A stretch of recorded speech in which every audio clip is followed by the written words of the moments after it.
예, 그래요. 반갑습니다. 오늘 영성심리의 눈을 읽는 창세기 11월 3일 강의 시작하겠는데요. 우리 지난 시간에 내적인 안정이라는 주제에 대한 말씀을 함께 보셨습니다. 그죠? 편안하게 사는 방법, 안정된 성격, 완전한 사람, 건강한 사람에 대한 이야기. 거기서 미진했던 부분, 아직 못했던 그 지나친 내성에 대한 그 감정에 대한 평가, 또 유추에 대한 말씀 오늘 공부하도록 하고, 이어서 이제 16장 말씀으로 넘어가겠습니다. 자, 우리가 좀 편안하게 사는 방법에서는 안정된 성격을 지녀야 되고 또 건강한 사람이 되어야 한다 하는 거고요. 또 하나 우리가 좀 알아야 될 것은 뭐냐면 지나친 내성에 대한 이야기입니다. 자기 성찰적인 어떤 자기 돌아봄, 자기 회고, 그리고 더 나아가서 한편으로는 앞을 내다봄, 이런 것이 이제 우리한테 필요한데요. 영어로는 이게 이제 뭐냐면 오늘 자기 지나친 내성이라고 하는 것은 뭐냐면 자기 성찰입니다. 자기 성찰인데 인트로스펙션. 근데 이게 이제 자기 과거를 돌아봄, 우리가 이제 과거에 대한 돌아봄이 있어야 되는데 리트로스펙션, 앞으로에 대한 미래를 내다봄, 우리가 전망이라고 표현하기도 하죠. 프로스펙션이라고 얘기를 합니다. 자, 이렇게 자기 성찰이라고 하는 것은 이제 인트로스펙션, 자기 내면을 들여다봄, 자기를 성찰, 자기 심리 상태나 정신의 움직임을 내면적으로 관찰하는 겁니다. 이 필요해요, 안 필요해요? 우리가 어떤 발전을 위해서는 그것을 다시금 꼼꼼히 그 복기를 해볼 필요가 있죠, 그죠? 바둑에서 치자면 복기를 하고 살펴볼 필요가 있습니다. 근데 그것이 뭔가를 살펴보려면 뭐가 있어야 돼요? 기준이 있어야 돼요, 그죠? 그죠? 그 기준은 뭐예요? 우리는 성경에서 찾습니다. 성경이 내 삶의 뭐라고요? 표준이다 그랬죠? 캐논. 그러니까 성령의 빛으로, 또 성경 말씀이라는 빛으로 내 자신을 인트로스펙션, 그 내부를 이렇게 살펴보는 것이 나의 삶의 성장과 발전을 위해서 꼭 필요한 작업인데, 근데 이것이 뭐예요? 아까 여기서 이제 우리 오늘 다루게 된 것은 지나친이 붙어 있어요. 지나친 인트로스펙션, 지나친 자기 성찰. 그래서 그걸 지나친 내성, 안쪽으로 안내자 성찰한다, 그런 거죠. 근데 이것이 좀 지나치게 자기를 이렇게 살펴서 성찰하는 것, 이런 게 이제 이게 좀 달리 얘기하면은 뭐냐면은 자기 성찰을 하는데 아주 작은 부분, 다른 사람들이 보기에는 아주 작은 허물, 이런 것들에 집착을 해서 거기에 매달려서 허덕이는 상태, 그것을 일컬어서 지나친 내성이라고 얘기를 해요. 그러니까 우리는 자기 반성과 성찰이 필요한 건 분명한데, 지엽적이고 작은 것 그 하나에 매달려서 허덕거린다는 것은, 그것은 건강해야 안 건강해요? 그건 건강하지 않단 말이에요. 그런데 특별히 이제 우리 그 신앙을 갖고 사는 사람들은 지나치게 과민할 정도로 이제 그런 부분으로 빠져드는 경우들이 적지 않다. 그러니까 항상 자기에 대한 평가가 뭐냐면, 하나님이 몰라서 그러지, 하나님 왜 모르겠어요? 우리를 알아요, 몰라요? 우리 내면 깊숙이 어쩌면 나보다도 더 나 자신을 아시는 분이 하나님이신데, 하나님이 몰라서 그렇지 나는 용서받지 못할 X 같은 사람이야, 자기에 대한 규정성을 이제 그렇게 가져요. 왜냐하면 지나치게 자기 자신의 그 허물을 까뒤집어서 그렇게 보면서 자기 자신에 대한 규정이 그렇습니다. 그러니까 몰라서 그렇지 나를 알면 용서할 수 없으실 거야, 이런 생각이죠. 하나님은 어떤 죄도 뭐 하신대요? 하나님은 무슨 하나님? 용서의 하나님. 예? 용서의 하나님. 전제가 있지. 용서는 전제가 뭐예요? 자기 돌아봄을 통해서 뭐가 있어야 돼? 용서에 이르려면 어떻게 돼요?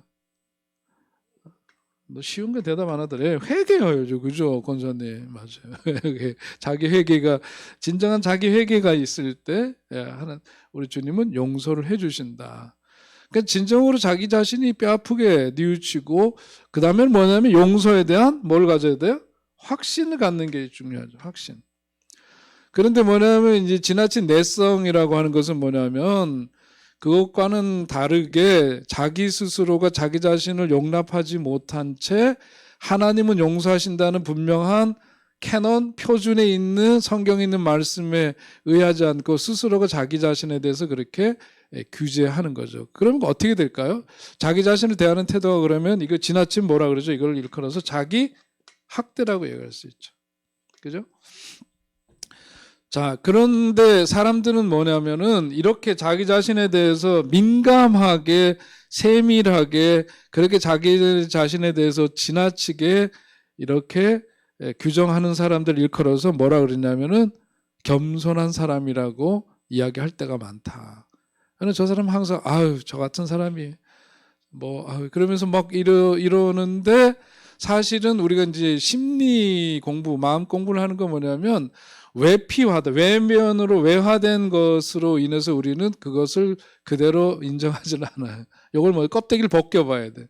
마음에 그 감춰져 있는 요것을 살짝 이렇게 뒤집어서 놓고 그 속을 들여다 보니까 뭐냐면은 이게 겸손이 아니라 사실은 겸손의 반대가 뭐예요? 교만이죠. 오늘 대답 제일 잘하신다. 오늘 하시는 애들. 겸손의 반대는 교만이죠.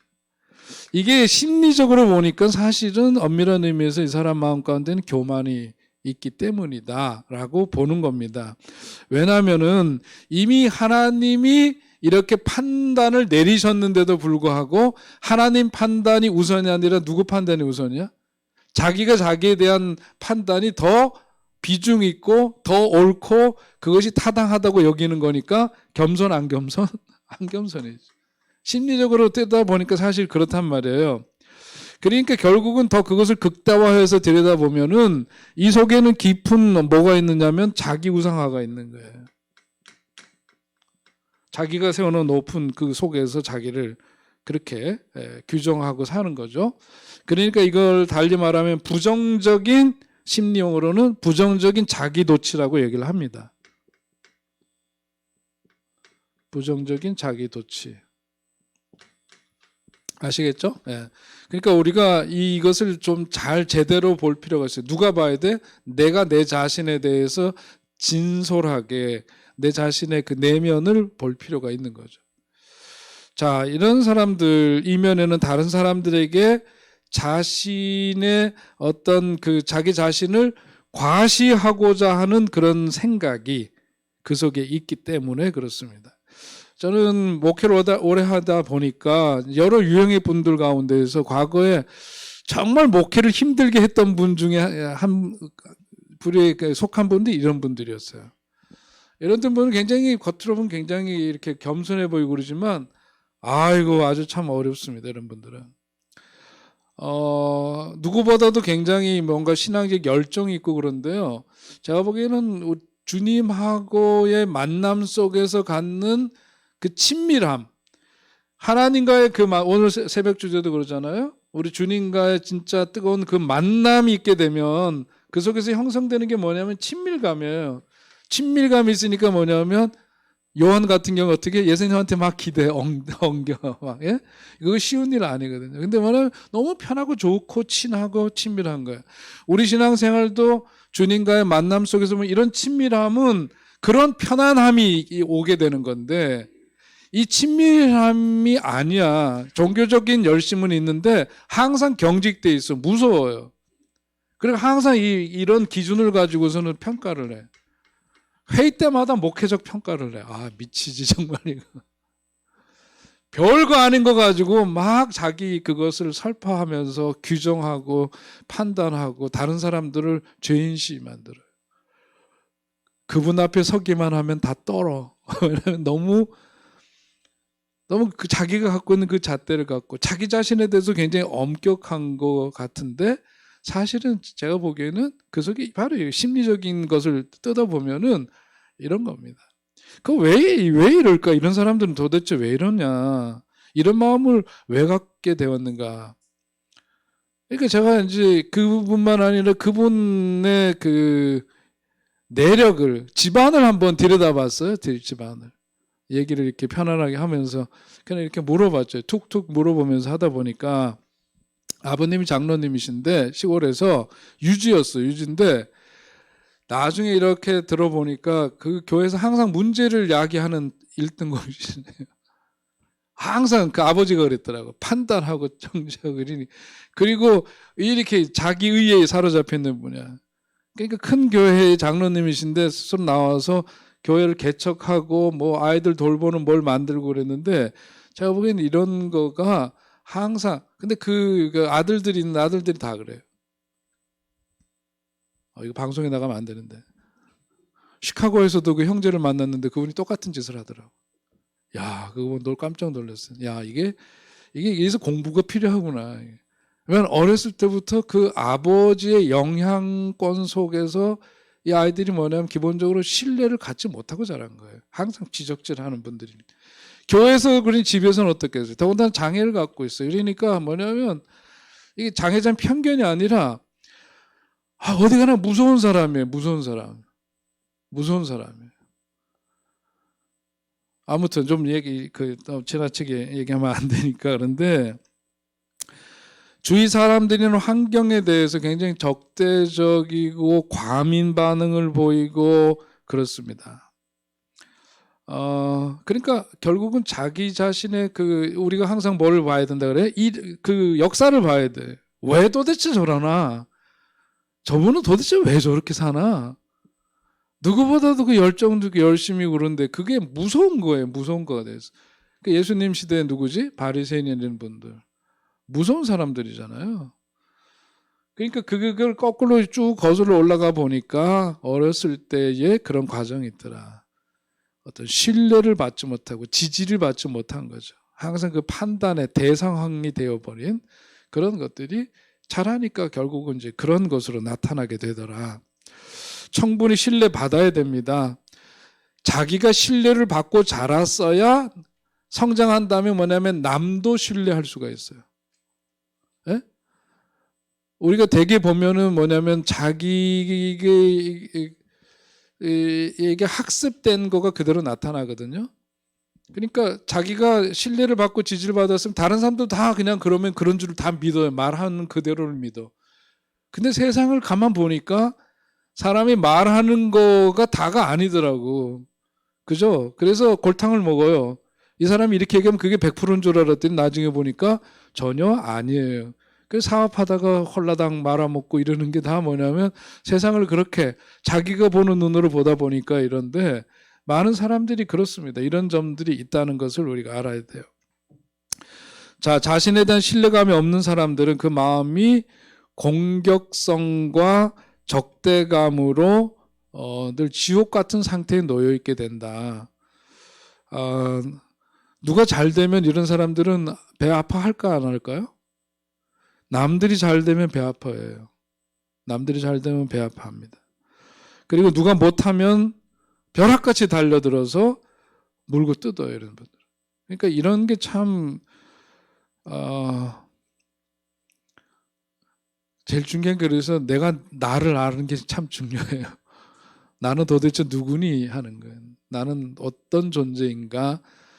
그래서 나의 어떤 그 성장 속에 아까 우리 지난 시간에 그 의식, 무의식, 전의식 그 공부했잖아요, 그죠?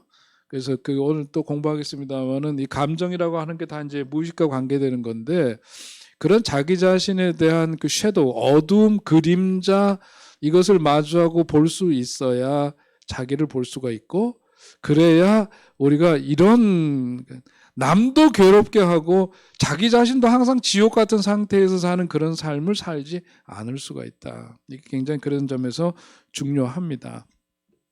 이런 삶의 패턴은 그러니까 결과적으로 생산적이기보다 파괴적인 삶으로 나타나게 되어 있죠. 자기를 죽이고 남도 죽이는 것이 몸에 배어 있는 그런 형태로 나타나게 됩니다.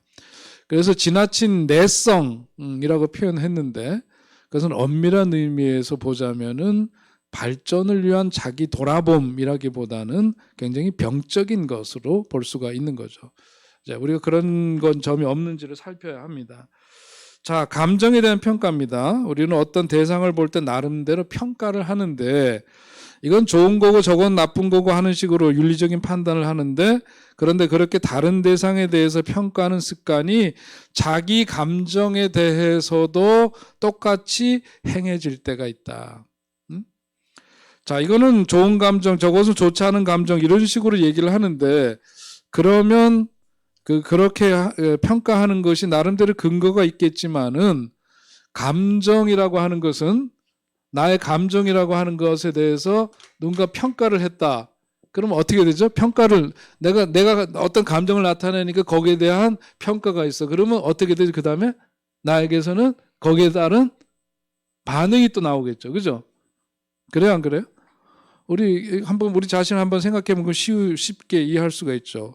감정은 평가되게 되면 그대로 있는 게 아니라 평가에 따른 여기에 따른 반응이 나타나게 되어 있는데, 이 반응이 다시 말해서 마음이 이것에 대해서 그냥 그대로 있는 게 아니라 막 반응을 하는데, 이것이 마음이 널뛰듯 하는 것을 일컬어서 일종의 요요 현상이라고 그래요. 요요 아시죠 이거요? 요요 현상이 나타나게 되는데, 요요 현상이 마음에서 나타나게 되면 평안할까요? 안 할까요? 평안할 수가 없겠죠. 그죠? 마음이, 여기에 따른 반응이, 내가 감정했는데 저 사람이 나에 대해서 거기에 따른 것을 평가해?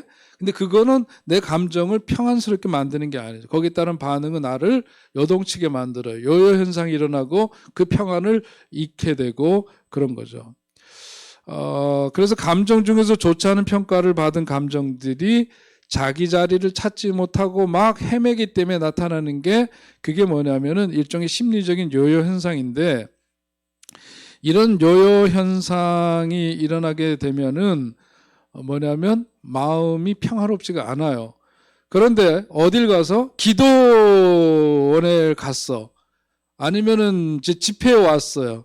집회에 와서 정말 성령께서 내 마음을 깊이 만져주셔서 그런 문제가 해결되기도 하고 그렇게 해서 다 풀어지기도 하기도 하지만은, 어떤 때는 말씀을 듣는 가운데 그것이 자기에게 일어났던 이런 감정들을 사실은 평안을 얻었다 그러는데, 정말 더 깊이 뜨다 보니까 진짜 평안이 아니라, 그게 뭐냐면 억눌러서 그런 거예요. 말씀을 듣는 가운데 말씀대로 저렇게 살아야 되는데 안 되지, 그러니까 자기의 감정이 이거는 그대로 요요 현상처럼 널뛰고 있는데 그걸로 꽉 눌러 놓는 거죠. 꽉 눌러 놓으면 그게 있을까요? 그대로 있을까요? 없을까요? 눌러 놓은 상태에서 용수초를 눌러 놓은 듯이 지금은 잠잠하지만, 그거 지나고 나면 소위 말해서 기도회에 약발이 떨어지면 어떻게 된다? 요동치는 게 또 나타나게 되고 그러는 거죠. 그래서 부흥회 때 은혜 받고 돌아서서 며칠 못 가고 그러는 건 뭐냐면, 근본적으로 그것을 이렇게 만지지 못하고 다루지 못하고 억압을 했기 때문에 나타나는 결과입니다. 그래서 우리 신앙적으로도 뭐냐면 깊은 터치가 필요해요. 말씀을 통해서 나 근본적인 그런 부분들이 만져지고 고쳐지지 않으면 안 되는데, 그게 그렇게 항상 쉬운 일은 아닙니다. 자, 이렇게 될 때 우리가 알아야 될 것은 뭐냐면, 감정이라고 하는 것을 항상 어떤 평가의 대상으로 삼지 말라는 거예요. 예? 이 감정은 좋은 거고 이 감정은 나쁜 거고, 이것은 옳고 이것은 그르고 그런 게 아니라는 거죠. 이 감정이라고 하는 건 사실 어디서부터 발현되는 거라 그랬어요, 전 시간에? 예? 의식이 아니라 어디에서? 무의식 속에서 나오는 거라 그랬죠. 무의식 속에서 오는 거예요. 그러니까 이 감정이라고 하는 게 내가 의도하지 않았지만 역사를 갖고 있는 거예요. 눈에 보이진 않지만 그 깊은 무의식 속에서 쌓여진 내 창고 속에, 내 지나온 삶의 어떤 창고 속에 쌓여진 그런 부분들, 섀도우, 그림자와 이렇게 연결되어져 있는 거기 때문에 이것을 어떤 옳고 그름으로 판단할 게 아니다. 그러니까 그 감정이라고 하는 것은 뭐냐면 부정할 수 없이 그건 나의 거예요. 내 거예요, 내 거. 그렇기 때문에 그건 더불어 살아야 되고 그것을 있는 그대로 살펴주는 게 중요하거든요. 그래서 기도회라든지 우리가 기도하거나 어떤 집회나 이런 데서 이것을, 내 거는 이런 감정 나쁜 거, 누구를 미워하는데 이런 감정, 주님 잘못했습니다, 이거는 칼로 자르듯이 그 마음을 잘라버리고 이렇게 하는 거는 그때 당시는 회개하고 뉘우친 것 같지만 그게 사라진 게 아니더라. 그러니까 우리한테 더 필요한 건 뭐냐면 기도 드릴 때 주님 앞에 내 마음을 있는 그대로 내어놓는 게 중요한 거죠. 윤리적인 잣대나 말씀이 옳고 그름 가지고 나를 칼로 점이듯이 그렇게 하는 것은 더욱더 깊게 내 삶에 상흔을 남기게 되는 거고, 그것은 억압이기 때문에 결국은 용수처럼 다시 튀어나올 때가 있어서, 나 저 사람 미워하면 안 되는 거 알지만 주님 정말 힘들거든요. 제 마음속에 있는 이 미움, 때로는 이런 분노, 주님 앞에 내어놓고 이 내가 갖고 있는 이 감정, 그게 나예요 지금.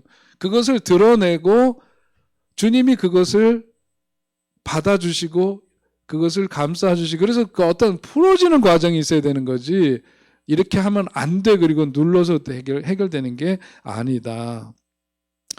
그러니까 그 자기 자신에 대해서 어떤 말씀으로 내 감정이나 나를 이렇게 평가하는 것에 익숙해지지 말고, 내가 있는 그 내게 일어나는 감정 이런 것들을 그저 바라봐주는 훈련이 필요하다. 그래서 주님께서도 뭐라 그랬냐면 복음서에 뭐라 그러세요? 판단하라 그랬어요? 판단하지 말라 그랬어요? 네? 판단하지 말라고 그랬죠. 그거는 남에 대해서도 그렇지만 자기 자신에 대해서도 지나치게 그렇게 판단하지 말아라. 그게 너야 지금. 그런데 그 너라고 하는 존재는 이런 히스토리가 있는 거잖아요. 왜 저 인간을 보면 왜 이렇게 화가 날까? 그게 남다른 감정을 갖게 된 건 자기 무의식 속에 그것과 연결된 부분들이 있어서 그래. 그게 오늘의 부정할 수 없는 나야. 근데 그 자신을 그대로 봐주면서, 자기 자신을 그렇게 봐주면서부터 뭐가 되냐면, 그전에 그걸 무시했거든요. 그런 나를 무시했어. 너 그러면 안 돼. 내가 나에 대해서 판단하죠. 응? 너 그러면 안 되고 자꾸 판단하고 나를 누르고 무시하고 회피하고 돌아버리고, 그러니까 그게 그냥 살아있는데 어느 순간 그걸 대해주는 거죠. 내가 바라봐주는 거예요. 여러분, 우리가 꼴보기 싫은 것도 이렇게 마주대하면 어떻게 돼? 달리 보이죠. 그래서 밥이나 먹자, 그래서 중요한 거예요. 화해할 때 어떻게 해요? 뭐부터 해요? 배기 싫어도 밥 먹고 나면 좀 달라지죠. 체하나? 먹기 싫은 인간하고 억지로 밥 먹었더니 체해. 근데 눈과 눈을 마주대하고 얘기하면은 달라지거든. 그러니까 이것도 뭐냐면 내가 나를 자꾸 이렇게 무시하지 말고 봐줘야 돼. 살펴줘야 돼. 옳고 그름이 아니다. 자, 자기 자신의 감정에 대해서도 예수님 말씀하신 대로 이렇게 판단하지 말고 그대로 봐주는 것이 필요하다. 그 말씀이에요. 그게 이 이야기를 왜 하는 거죠? 그게 안정된 삶, 평안한 삶을 살기 위한 자기 이해예요. 이런 게 필요하다. 자, 유추 능력에 대한 말씀 지금 3주째 핸드아웃에 올랐다 다루지 못해 넘어가고 밀려서 지금까지 왔죠. 유추라는 게 이게 심리학에서 이것도 굉장히 중요합니다. 과학에서도 유추라는 게 굉장히 중요하죠. 유추라고 하는 것은 서로 관련이 없이 멀리 떨어져 보이는 것들인데 그것을 이렇게 연결하는 것을 유추라 그래요. 유추. 이 유추에서부터 굉장히 어떤 그 발전이 되고 진보적인 게 나오고 그러는 거죠. 요즘 뭐 이렇게 그 무슨 시대라 그래 이런 걸 인터넷이 발달하고 막 이렇게 해서 과거는 다르잖아요. 이게 이런 창의적인 게 뭐냐면 인문학과 이 자연과학이 만나가지고 그것을 일종의 융합이 되면서 굉장히 놀라운 일들을 이렇게 만들어내고 그러잖아요. 그런 게 다 어디서부터 오는 거냐면 유추예요. 유추. 그래서 그것을 유추 능력이라고 합니다. 유추 능력이라고 하는데 유추 능력이라고 하는 것 자체가 뭐냐면 서로 이렇게 기존에 있던 생각이나 개념들 이런 것들을 새로운 조합을 통해서 기존에 하나씩 떨어져 있던 것을 새롭게 연결시키고 그것을 구성함으로 인해 가지고 그걸 재구성해내고 재배합해버리고 나니까 전혀 엉뚱한 새로운 것이 나오게 되더라는 거예요. 오늘 심리학에서도 이런 유추라고 하는 것이 중요한 것은 뭐냐면 관계 속에서 보는 거를 말하는 거예요. 관계 속. 그러니까 나라는 존재는 나 혼자 존재하는 게 아닙니다. 독립적으로. 그죠? 태어나면서부터 우리는 부모와의 관계가 형성이 되고 관계 속에 살아가죠. 점점 자라면서 그 삶의 지경이 넓어지고 관계 폭과 그 수가 더해져 가고 그렇습니다. 뿐만 아니라 우리는 어떤 관계 속에 하나님과의 관계 속에 살아가고 그렇죠. 그러니까 태어나면서부터 우리는 관계 속에 살아가고, 그러니까 요즘은 이런 그 경영학도 그렇고 자연과학에서도 이런 유추 능력을 굉장히 중요하게 여깁니다. 그래서 과거에는 뭐냐면 머리 좋은 사람은 그냥 IQ 좋다고만 얘기를 했어요. 근데 요즘은 IQ 좋은 거 갖고 되는 게 세상이 아니죠. EQ도 좋아야 돼요. 감성 지수도 좋아야 되고 MQ도 좋아야 돼요. MQ가 뭐래요? 도덕 지수 이런 것도 중요하게 여기고, 또 요즘은 SQ도 중요하잖아요. SQ는 Spiritual Quotient. 그러니까 영성 지수 이것도 이제 좋아야 되고, 뭐 이제는 그 판단 기준이 과거처럼 그렇게 단순하게 IQ라는 게 결국은 어떤 수리 능력 이런 건데 그거 갖고 되는 게 그런 세상이 아니에요. 여기 보면은 Analogy Quotient라 그래서 유추 지수라고 얘기를 하거든요. 그러니까 이게 전혀 관계없어 보이는데 그것을 연결해가지고서 새로운 걸 만들어내요. 그게 디지털 세상이라는 게 그렇게 해서 열린 거잖아요. 그죠? 그렇다고 여기 주시기 바랍니다. 하여튼 요즘 세상은 그런 거예요. 그러니까 그게 탁월한 사람들이 창의적인 뭔가를 만들어내고 그런 것처럼 오늘 우리가 이제 그 잘 사는 방법 가운데 하나도 뭐냐면 이런 유추 능력이 필요하죠. 나하고 전혀 상관이 없다고, 아무 관계가 없다고 생각하는 사람, 어떤 것과 자기를 연결시킬 줄 모르는 사람을 유추 능력이 없다고 얘기를 하는데, 자연계 모든 존재하는 것들이 삼라만상이 다 자기와 연관이 있다는 것을 생각할 줄 아는 것, 그게 유추 능력이에요.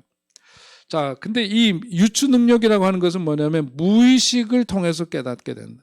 무의식을 들여다볼수록 그런 유추 능력이 생긴다고 생각하면 됩니다. 자, 그래서 자연계에 있는 모든 존재들에게 존재의 의미를 알아내는 사람이 유추 능력이 있는 사람이고, 그러니까 우리가 어떤 관계 속에서도 서로를 관계에 맺을 줄 알고, 또 이 사람과 이런 것 속, 이 만남 속에는 어떤 의미가 있겠지, 그리고 이런 것을 서로 엮을 줄 알고, 이런 것들이 다 능력이에요. 그런 것이 우리들한테는 필요하다.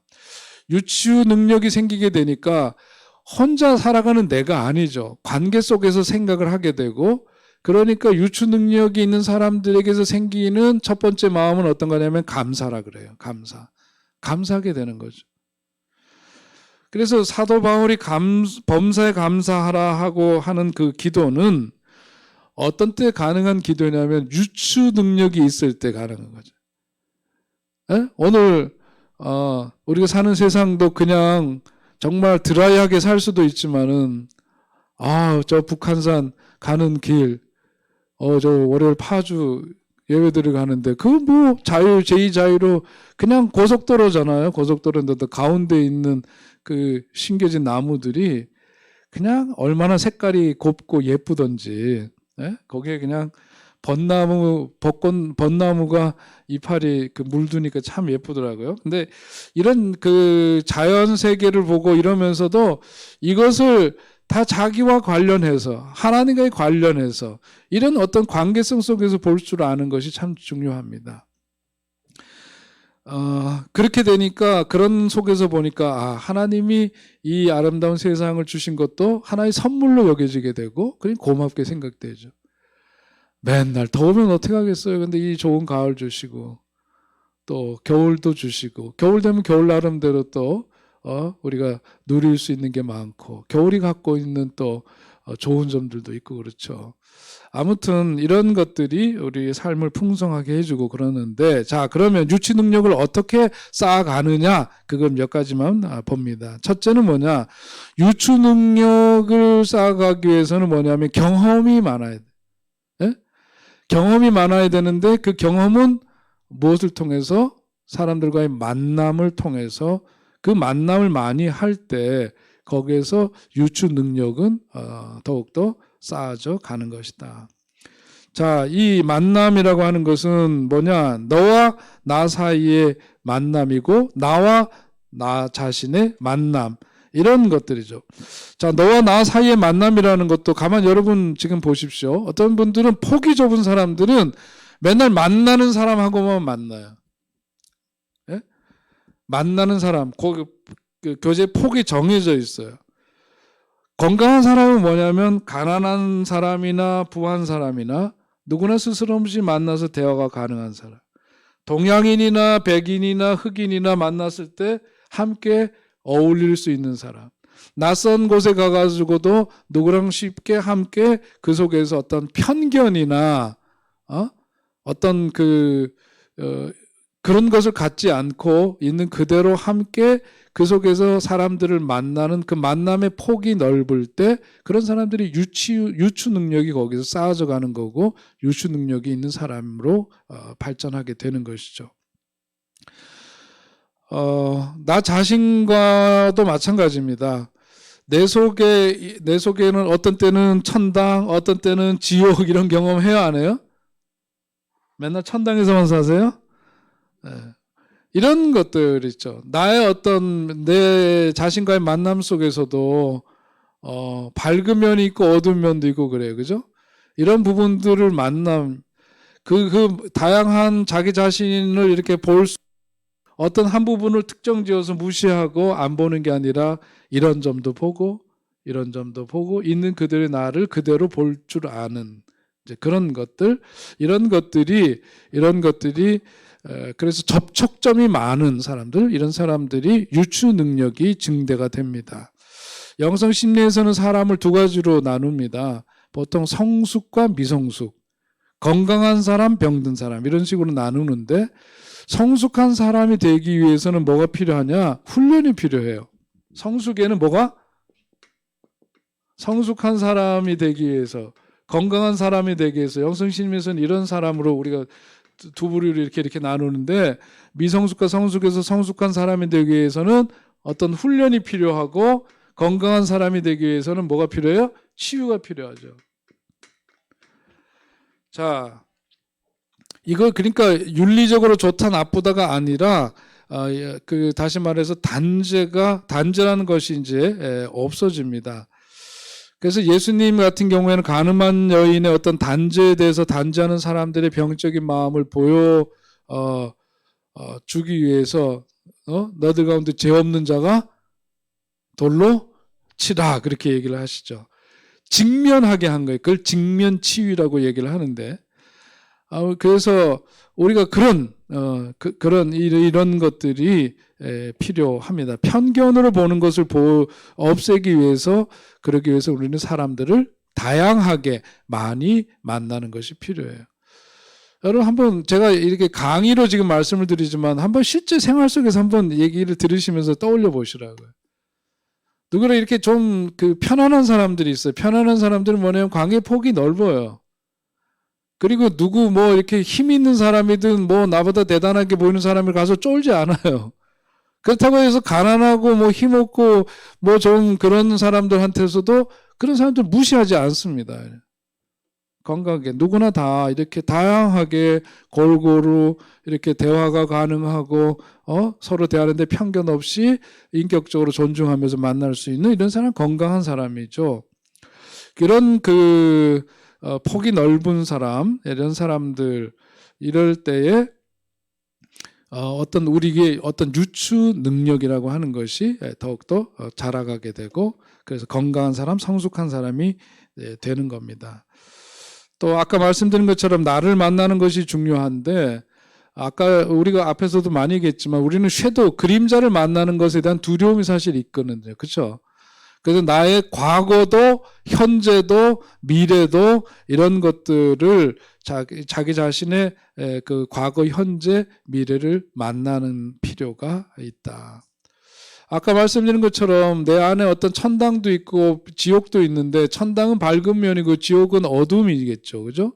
좋은 평가는 천당에 해당될 수 있고 나에 대한 악평은 지옥 같은 것으로 여길 수도 있는데 이런 것들을 함께 만나는 거죠. 이것도 만나고 저것도 만나고 그러면서 그것을 인정하게 되고 그걸 마주하게 되면 회피할 때는 불안하고 어두움이지만 그것을 대면해 보니까 그걸 오고 나면은 어떻게 된다? 마음이 편안해져요. 그리고 살면서 그러지만 저도 목회하면서 많이 겪어본 일이지만 대개 이제 그 모범생들이 다른 사람들의 평가에 대해서 굉장히 예민하고 어떤 지적받는 거나 부정적인 평가를 못 견뎌합니다. 특별히 범생이들이 그렇거든요. 근데 그 범생이 컴플렉스 때문에 그런데 남들이 자기 자신에 대해서 하는 그 평가에 대해서 우리가 심리적으로 요요 현상이 생기면 마음이 항상 불안하고 평화롭지가 않아요. 근데 이거는 내 인생에 있어서 사실은 큰 영향가 없는 거예요. 결국은 중요한 건 나예요, 나. 그리고 나에 있어서 가장 중요한 건 하나님과의 관계에서 하나님이 나를 어떤 눈으로 또 나를 어떻게 대하시고 그게 중요한 건데 그것을 어떻게 성경 말씀을 통해서 우리는 하나님은 어떤 분이신지 그분은 나를 어떻게 대하시고 어떤 눈으로 바라보시는지 그걸 알고 있잖아요. 그게 가장 중요한 거지. 다른 인간들이 뭐라고 떠드는 거에 대해서 그게 내 삶을 좌지우지하는 것은 그것은 옳지 않다. 그리고 그건 건강한 삶이 아니다. 그러면서 이제 아까 우리 내성에 대한 거 봤죠. 지나치면 안 되지만 그런 자기 성찰을 통해서 남들이 자꾸 이러고 저러고 하는데 자기를 돌아볼 필요는 있죠. 그 속에서 그것이 어떤 나의 어떤 섀도우 때문인지 그림자, 어두움 때문인지 그런 것을 볼 필요는 물론 있습니다. 자, 그 다음에 우리가 이제 이 유추 능력을 어떻게 쌓는가 경험을 통해서다. 또 거기에는 너와 나 사이의 어떤 만남, 나와의 만남, 거기 플러스 시제도 중요하다 그랬어요. 과거, 현재와 미래를 보는 것, 아까도 잠깐 언급했습니다. 자, 그 다음에 이제 두 번째로 중요한 것은 심리 치료로 화를 내서 풀어야 된다. 이거는 뭐냐면 화가 중요한 것이 아니라 과거에 못했던 것을 하라는 거죠. 못했던 것을 하라. 과거의 한이 풀려야 현재의 문제가 보인단 말이에요. 현재 문제가 보이고 현재 문제가 보여야 뭐가 생긴다? 미래에 대한 희망이 생기는 거죠.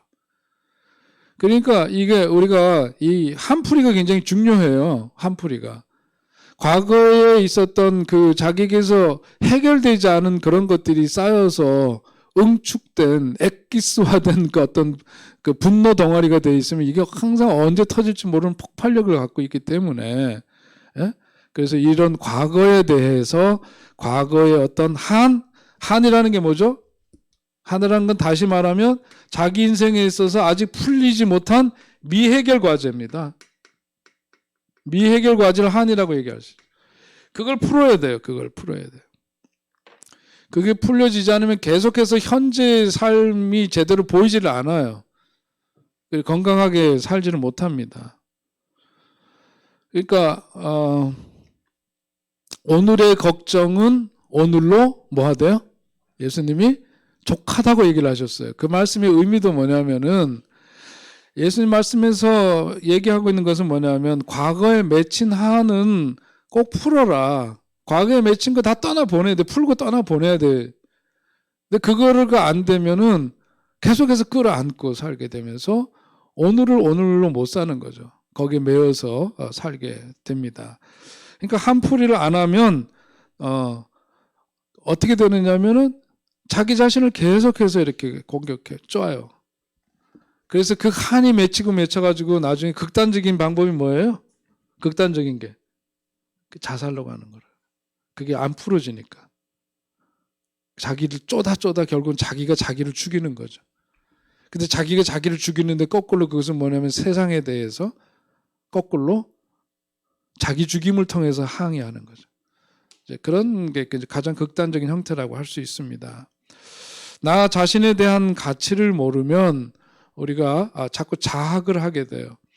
여러분, 그러니까 내가 갖고 있는 그 어떤 그 감정이나 이런 거를 그냥 무시하고 기독교적인 어떤 윤리의 눈으로, 도덕의 눈으로 자꾸 정죄하고 판단하지 마세요.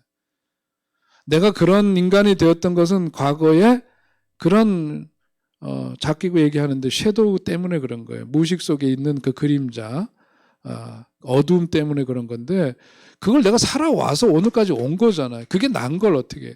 그러니까 이제라도 그걸 보고 그것을 달래주고 바라봐주고 그것을 풀어줄 필요가 있죠.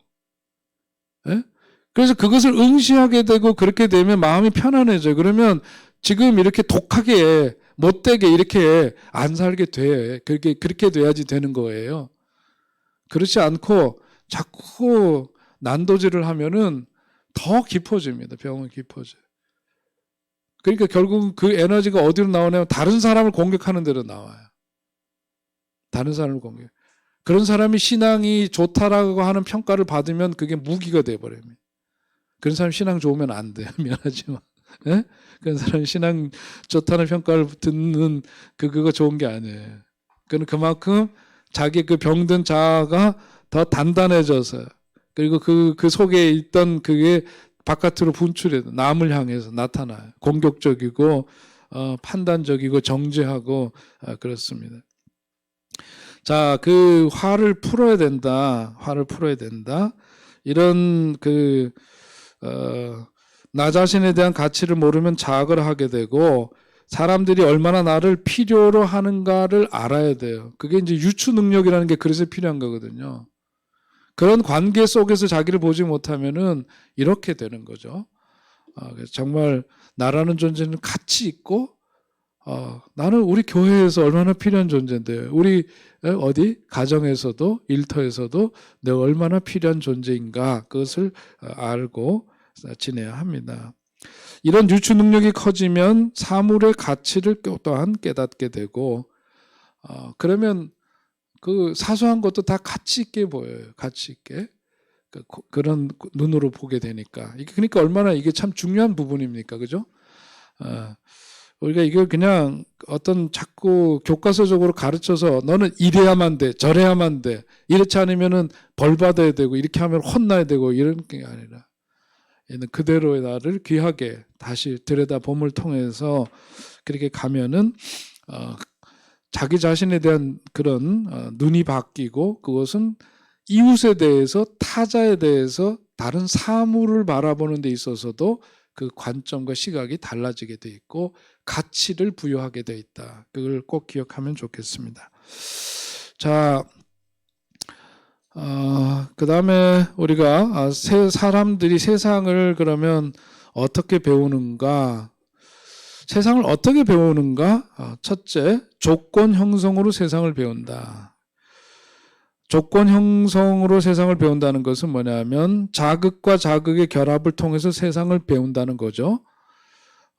자신의 어떤 지식이나 태도와 어떤 유사하거나 반대되는 것을 짝짓기도 하고 또 시공간적으로 인접한 것들을 연관 지으면서 자주 경험한 것들을 배우게 됩니다. 어떤 자극과 자극을 통해서 그게 이제 조건 형성 학습이다 그렇게 이야기를 하는데요. 그 전에 그거 들어보셨나요? 파블로프의 조건 반사 이거 유명한 얘기죠, 그죠? 그 소련의 심리학자인데 이안 파블로프가 개를 이용해 가지고 했던 그 실험 있잖아요. 개한테 먹이를 줄 때마다 반복적으로 종을 울리니까 나중에는 먹이를 주지 않고도 종을 치니까 어떻게 하더라? 개가 뭘 하더라? 침을 흘리더라. 그거 아니에요? 그런 겁니다. 그러니까 우린 세상을 배울 때 이런 어떤 조건, 자극 이런 걸 통해서 세상을 배운다. 또 어떻게 세상을 배우느냐? 중요한 부분인데 시행착오를 통해서 세상을 배운다는 거예요. 자, try and error learning이라고 어떤 일을 시도하고 나서 나타나는 실패를 보고 배우고 이후의 행동에서 오류를 감수함으로써 세상을 배우게 되는 거죠. 자, 그러니까 이게 나 자신에도 적용되고 우리가 특별히 자녀들을 양육하면서도 그래요. 우리 애들 이렇게 길러보니까 첫애 때는 시행착오가 좀 많아. 안 길러봐가지고, 그죠? 그런데 이제 그거를 통해서 우리는 배워가는 거죠. 그리고 둘째는 첫째보다는 또 좀 다르게 그렇게 할 수가 있고 그렇습니다. 우리 자신도 그렇죠. 이런 그 어떤 시행착오를 통해서 과거 나의 어떤 그 실패 경험들 또 이후의 행동에서 나타나는 오류 이런 것들이 이런 경험을 통해서 점차 감소가 되고 어떤 일을 행하는 데 있어서 시간도 덜 걸리게 되고 그러면 세상을 더 배워나가게 되는 거죠. 세 번째는 뭐냐면 통찰학습이라 그래서 아하 그렇구나 그러면서 또 우리 세상을 배우게 됩니다. 인간의 의식 과정과 추리 능력 같은 인지 능력을 인정하고 또 체계적인 단계를 거친 점진적 배율이 아니라 비약하듯이 한순간에 일어나는 통찰 학습을 통해서. 그러니까 우리가 그거 있죠. 어떤 순간인가 아하 이러는 거 알아? 그거 그대로예요. 그거대로. 뭔가 체계적으로 뭔가 이렇게 설명되고 이해되어져서가 아니라 어느 순간인가 유레카 그거죠. 유레카 아세요? 예. 아하 그런 거죠. 전 지금은 뭐 미국에서 목회를 할 때 처음 목회 때 설교 준비하는 게 얼마나 어려운지 몰라요. 거기는 새벽 기도할 때 새벽 설교가 없이 그냥 이민 교회들 안 하는 데가 많고 더군다나 유학생들이 많으니까 안 하는데 저는 혼자 나가서 하는데 거기에 이제 심지훈 교수 그때는 이제 대학원 박사과정 학생인데 그 집사님만 새벽에 와. 겨울에 좀 안 나왔으면 좋겠는데 꼭 나와. 그럼 거기가 안 나오면 나도 슬그머니 빠질 텐데 그 친구가 올지 안 올지를 모르니까 나가야 돼 안 나가야 돼? 그래 쟤는 어떻게 된 게 그리고 이렇게 눈이 시카고에는 많이 오고 바람이 많이 불어 윈디 시티라고 하는데 겨울에 엄청 추워요.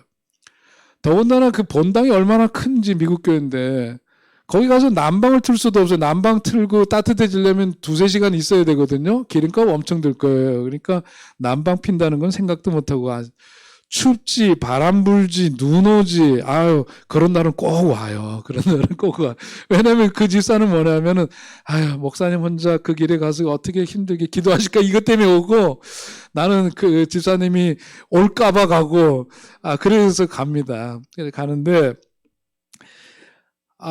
그 목회를 하는데 주일날 설교가 우리 안사람이 보면은 좀 딱해 보이나 봐. 설교 준비가 안 되면 토요일 날 또 이렇게 양복까지 입고 앉아가지고서는 몸에 긴장감을 주느냐고 그리고 앉아 있어요. 그래도 안 돼. 이게 뭔가 주석도 보고 뭐 별짓을 다 하죠. 책도 뭐 원래 많이 봐야 되고. 언제 영감이 떠오르느냐? 주일날 아침에. 이제는 다 정리하고 이제 교회로 가야 되는 그 전에 막 영감이 쏟아지네요. 마지막까지 붙들고 씨름을 하고 그럽니다. 그러니까 우리 한 사람은 미리 좀 해놓지. 여보 설교라는 게 미리 되는 게 아니야.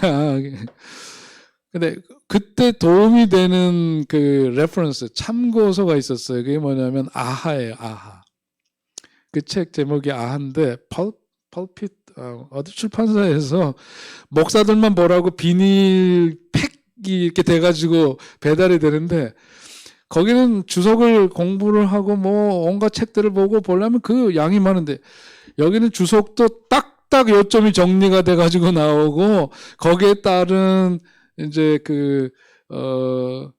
적절한 예화 뭐 이런 것까지 나오고 막 그래요. 그러니까 그거를 보면은 설교 준비가 굉장히 쉽죠.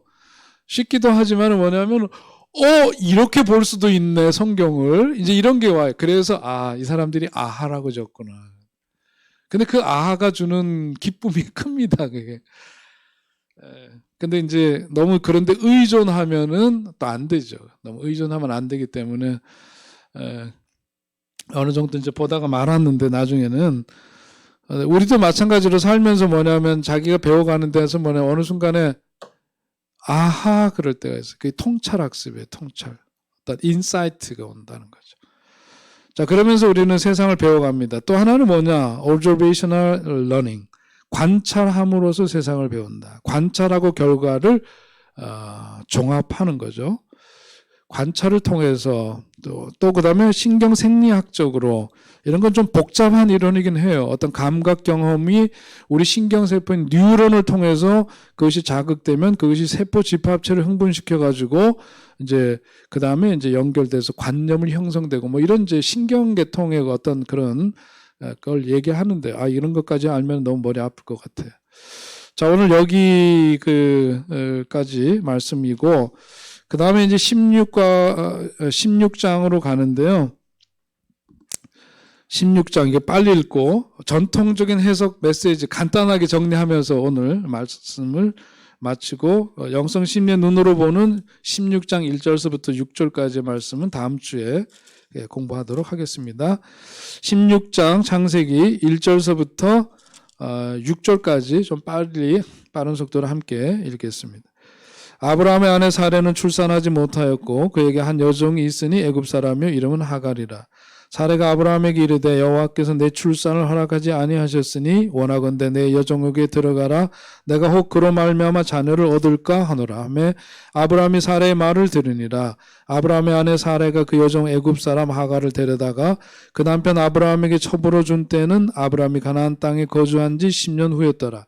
아브라함이 하갈과 동침하였더니 하갈이 임신하며 그가 자기의 임신함을 알고 그의 여주인을 멸시한지라. 사레가 아브라함에게 이르되 내가 받는 모욕은 당신이 받아야 옳도다. 내가 나의 여종을 당신의 품에 두었거늘 그가 자기의 임신함을 알고 나를 멸시하니 당신과 나 사이에 여호와께서 판단하시기를 원하노라. 아브라함이 사레에게 이르되 당신의 여종은 당신의 수중에 있으니 당신의 눈에 좋을 대로 그에게 행하라 하며 사레가 하갈을 학대하였더니 사레 앞에서 도망하였더라. 아멘. 여기까지. 우리 내용은 여러분 잘 아시는 대로 아브라함이 기다리다가 아기를 못 낳고 그 마음은 이제 심리적으로 이제 사레의 마음을 우리가 들여다보면서 사레의 억압 심리에 대한 공부를 이제 영성 심리 노력을 하려고 하는데요. 그전에 우리가 오늘 본문 말씀이 보는 대로 사레가 견디다 못해 그것이 자기에게 이제 억압이 되었어요. 왜냐하면 그 시대에 있어서는 아들을 낳지 못한다는 것은 그것은 치욕적인 것이기도 하고 자기 어떤 존재의 근간 자체가 위협받는 일이기도 했습니다. 그러니까 이제 막 다급해지죠. 그러니까 자기 몸종에게서 난 자식도 자기 남편을 통해서 나면 그것도 자기 자식으로 취할 수 있게 되었기 때문에 마음이 급하니까 자기의 종 하갈을 남편에게 주어서 아기를 갖도록 그렇게 제안을 하니까 남편은 또 뭘 그러면서 또 받아요. 그죠? 오늘 성경이 그렇게 되어 있는데 괄호 열고 그런 거는 안 나타나 있으면 그렇게 되어 있어요. 아니 여종을 본 나한테까지 뭐 이러면서 이제 하갈하고 동침하였더니 금방 또 아기가 생겼단 말이죠. 여종과 주인의 관계는 하늘과 땅입니다. 그런데 아기를 낳았더니 하갈이 돌변했어요. 사레가 보기에는 자기를 무시하는 것 같아요. 근데 그런 면도 있었겠지만 반반이었을 것 같아요. 그죠?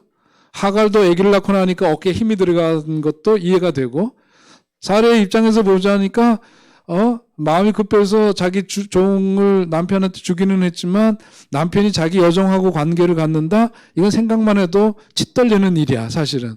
그런데 자기가 살기 위해서 사실은 그 일을 벌였는데 덜커도 애까지 낳고 나니까 그 마음이 아리고 쓰리겠죠.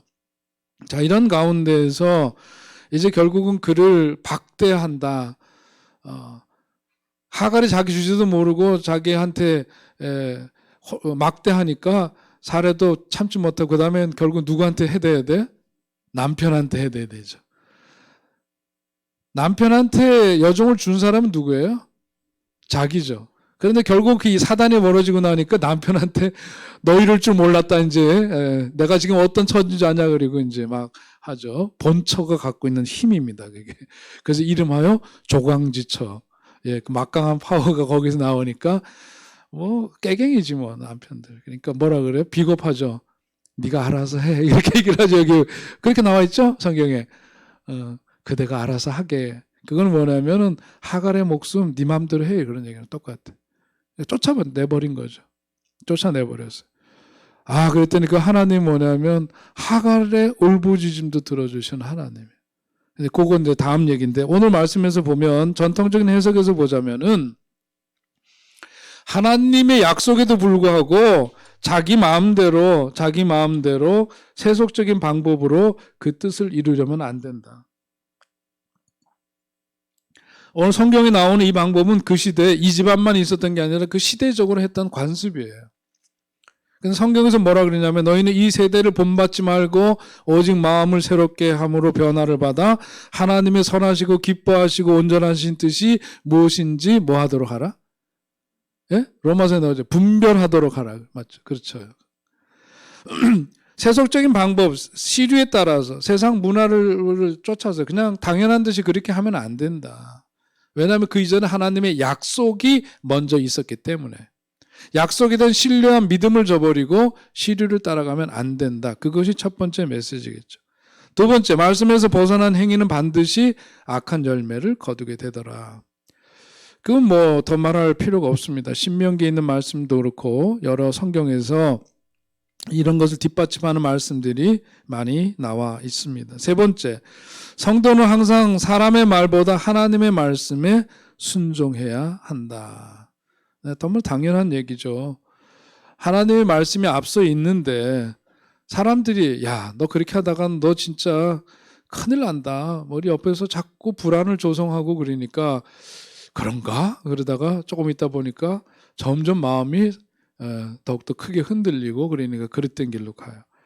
그러니까 여러분 우리가 소리를 듣고 살잖아요. 그죠? 오늘 하루를 살면서도 왠가 소리를 다 들어요. 그죠? 근데 우리가 구별해서 들어야 됩니다. 분별할 줄 알아야 돼요.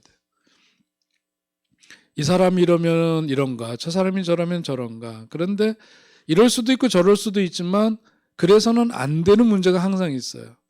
그래서 우리가 살면서 숫자로 얘기를 하자면 뭐냐면 수에도 두 가지 수가 있죠. 하나는 상수예요. 또 하나는 뭐죠? 변수가 있죠. 변수. 끝내라는 말씀이죠. 누가 지금 카톡 한다. 변수는 뭐냐면 항상 이거는 변하는 수예요. 변하는 수. 기준이 되지 못하는 거예요. 상수는 뭐냐면 고정된 숫자죠. 마찬가지로 우리 인생에 있어서도 상수가 있어요. 그건 뭐냐면 하나님의 말씀이라고 하는 움직일 수 없는 부동의 기준이 있다. 원칙이 있다. 그게 상수입니다.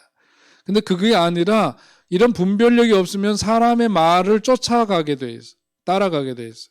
그랬더니 그 결과는 뭐냐면 집안에 분란이 일어나는 거예요. 집안에 분란이 일어나는 거예요. 막 그냥 이게 그냥 여러분 문자로 이렇게 해서 이런 갈등이 있었던 거 이렇게 그냥 원만한 표현이 되어 있지만 그 상황 속으로 한번 들어가 보라고. 이건 아마 대판싸움 머리끄댕이 잡고 막 우리 어렸을 때 봤거든요. 그 싸움 나오면 여성들은 왜 머리채는 잡나 몰라. 한 대 그냥 때리고 말지. 하여튼 참 특별해. 아무리 봐도 특별해요. 하여튼 집안에서 뭐 이런 거 나오고 그 다음에 하갈이 또 만만한 사람이 아니잖아요. 그러니까 뭐 같이 대들고 막 그러니까 이거 완전히 지옥이지. 자, 그러니까 결국은 이런 사단이 오더라. 교만은 파멸의 지름길이다. 뭐냐면 자기가 이렇게 하면 다 세상이 그렇게 될 줄 알았지만 안 그렇거든요. 그죠? 사라의 밑에 있을 때는 이게 이제 그 유색인 흑인이었던 것 같은데 하갈이 종이었을 때는 종이지 마님 그러면서 발씻을 물대량 했나이다 뭐 이거 이러다가 애기 낳고 나니까 이게 뭐 완전히 눈빛이 달라졌어요. 눈빛이 달라졌어요. 근데 사라는 뭐냐면은 자기가 그 정도 위치에서 집안에 아브라함의 아내로서 자기가 얘기하면 이게 다 되는 세상이라고 봤던 건데 어림도 없지. 만만에 뭐라 그러더라? 만만의 콩떡이라 그러지. 세상이 그렇게 호락호락하지가 않아요. 결국 그 교만은 자기 자신의 눈을 찌르는 결과를 빚게 되더라. 오늘 다 이런 거 보면은 여러분 사실 우리가 시간이 있으면 성경 보면서 여러분 여기서 어떤 메시지를 여러분은 찾아보시라고 그러면 아마 이런 얘기 지금 다 나올 거예요. 그죠? 쉽게 찾을 수 있는 메시지들이에요. 자신의 허물을 남의 탓으로 돌려서는 안 되는데 나중에 보니까 결국 와이프가 뭐라 그래? 자기가 저지른 일인데 다 당신 때문이야 이러잖아요. 누구? 남편한테. 남편이 그 시대로 보자면은 주인입니다. 주인. 왕입니다. 집안의 왕. 근데 막 대들잖아요. 이제 너 죽고 나 살자. 너 죽고 나 살자지. 너 죽고 나 죽자 그러면 둘 다 안 되잖아요. 그러니까 너 죽고 나 살자. 이래. 결국은 자기 허물 남 탓으로 돌리는데 완전히 집안이 그냥 쑥대밭이 된 거예요. 그런데 그 다음에 보면 그 집안 내력들이 보면 그래. 다 세 부인들이. 사례도 만만치 않죠. 이삭의 아내 리브가도 호락호락한 사람이네. 그죠? 야곱은 뭐 말 안 할래요. 거의 너무 복잡해요. 다 그래. 자, 오늘 여기까지 하고 여기서 이제 사례가 갖고 있었던 이런 심리에는 심리적 억압의 문제가 있는데요. 이런 부분에 대한 건 다음 주에 살피도록 하겠습니다. 질문 있나요? 없으고 기도하겠습니다. 하나님, 오늘도 저희들에게 좋은 만남 주시고 또 함께 또 배울 수 있는 또 시간 주시니 감사합니다. 성경 말씀을 또 다른 시각에서 저희들이 또 살펴보고 있는데, 또 이런 것들이 어떤 지식의 나눔이나 또 유희가 아니라 내 삶 속에 나를 정직하게 돌아볼 수 있는 그런 시간 되게 하시고, 나날이 또 말씀을 새롭게 봄으로 인해서 우리 자신의 삶이 더욱더 건강한 삶으로, 성숙한 삶으로 변화되는 은혜도 있게 하여 주옵소서. 또 다음 주 만날 때까지 우리에게 주어진 삶의 현장에서 언제나 하나님의 자녀로서 아름답고 또 복되고 정말로 귀하게 매일매일 주님의 은혜 속에 살아가도록 인도하여 주옵소서. 예수님의 이름으로 기도하옵나이다. 아멘. 감사합니다.